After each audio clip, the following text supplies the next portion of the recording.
edukasyon. Ang ayan lamang nga dunay kaligawan ng mga kabataan. Aron dili mausap ang ilang oras sa mga butang nga walay kapaingnan. Ug usa sa pamaagi, mao ang pag-enroll sa mga sports clinic, mga karate class, pagpalamo sa aspetong spiritual, mental ug pisikal ang tumong sa mga sport. Mamahimong usab kining self-defense sa mga taong dunay daotang plano. Sa amin, kung sa amin mo itatanong na kailangan balance ang lahat.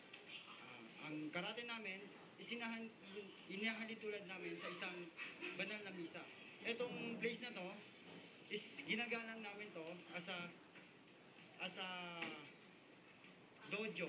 Usa sa nag-enroll sa klase ni Instructor Senpai Quintana sa International Karate Organization, mao si Mary Ann Galinato.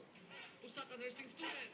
Disiplina sa kaugalingon, ingon man self-defense, ang iyang tubong sa pagtuon sa mga matang sa martial art. Magkaroon ko na, o matuto po ako ng self-defense. Self-discipline din po para kumbaga maging example din po kami sa mga kabataan na magsasali po ng karate. Dakong tabang usab kini sa atong panlawas, din sigon sa mga pagtuon, ang kanunay pag-exercise, mahilayo ang sa katao sa sakit sa kalawasan.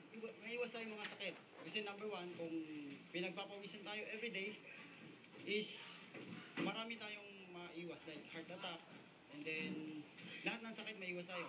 Tuig 1964, namug na ang matang sa sport sa Japan ug hangtod karon giadapt na kini sa nagareyang nasod sa tibuok kalibutan, lakip na dinhi Pilipinas. Real Soroche, una sa balita.